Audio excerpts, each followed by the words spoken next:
You ordered the latte. You loaded the app. You sat in the chair by the window for 2 hours on a Tuesday, and you assumed reasonably that Starbucks makes its money selling you coffee. It does not. Right now, sitting inside that app on your phone is a slice of nearly $2 billion that customers have handed Starbucks in advance. Money the company is holding, spending, and earning on for cups it has not poured yet, because Starbucks is not really a coffee company. It is 3 businesses hiding inside a paper cup, and the coffee is just the part they let you see. By the end of this video, you will know all 3. A real estate operation that picks locations its rivals cannot touch. A bank that is not allowed to call itself a bank, quietly holding your money for free. And a brand that figured out how to sell you belonging at $4 a cup. The drink is the bait. The business is everything stacked behind it. You are not really buying coffee. You are lending an interest-free loan to a company that does not pay it back in cash. Standing inside a piece of real estate engineered down to the square foot, paying a premium for who you feel like when you hold the cup. Start with the coffee itself, because you should see how ordinary that part is before you see what is built on top of it. Starbucks sells a commodity. Roasted beans, hot water, milk, and a paper cup. The drink is good, but it is not a secret, and it is not hard to copy. There is a better independent cafe within a few blocks of almost every Starbucks on Earth. If this were only a contest of who makes the best cup, Starbucks would be one nice chain among thousands. It sold $36 billion last year. So the cup is clearly not the point. The question is what the cup is hiding. Layer 1.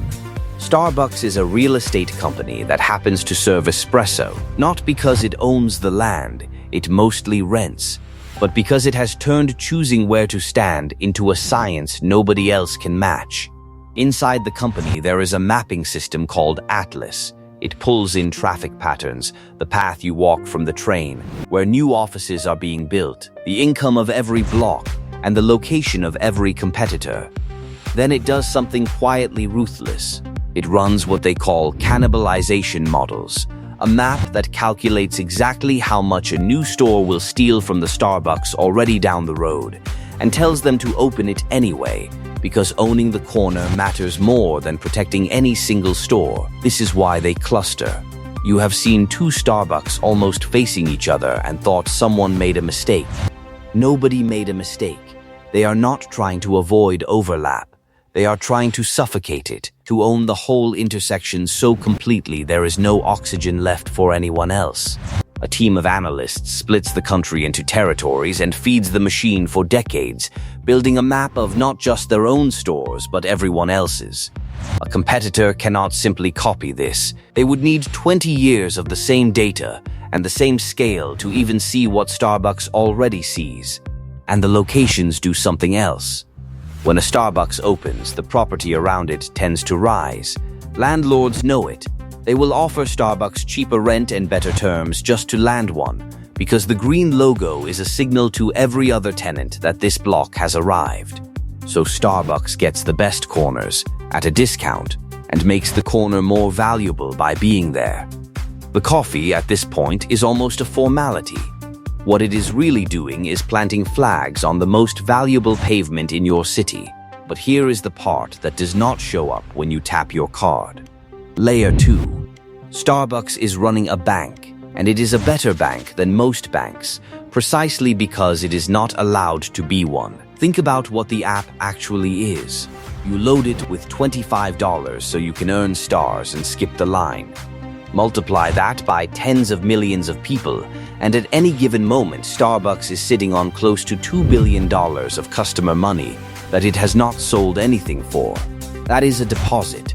You have lent Starbucks $2 billion, and unlike a real bank, it pays you nothing, no interest.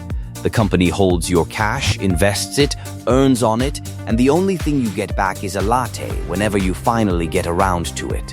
Now here is where it stops being a loan and starts being a gift. Every year, a slice of that money is never spent.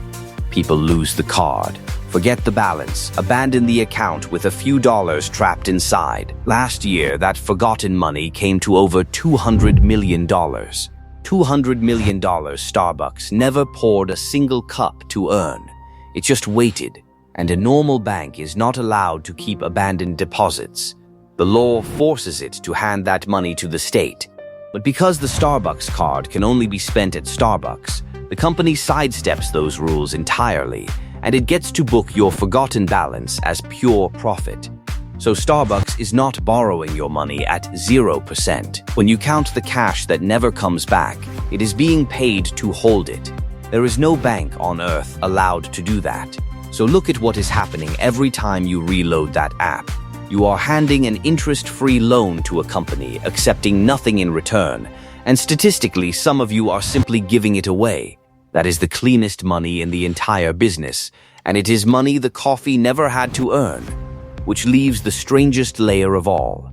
Layer 3. If the coffee is ordinary, and the locations are the moat, and the app is the bank, then what exactly are you paying $4 for? You are paying for belonging. That is the whole trick. Starbucks figured out something most companies never do. People do not just want a drink. They want somewhere to be. They want a place that is not home and not work. A third place, where the chair is yours for as long as you want it and your name is on the cup. They sell the studying student a library. They sell the remote worker an office. They sell the person who just needs to get out of the house somewhere to be alone in public. The coffee is the cover charge. What you are really renting is permission to belong somewhere, and people will pay a premium for that every single day, far above what the beans inside the cup could ever be worth. And the app, the same app holding your $2 billion, locks that belonging in place.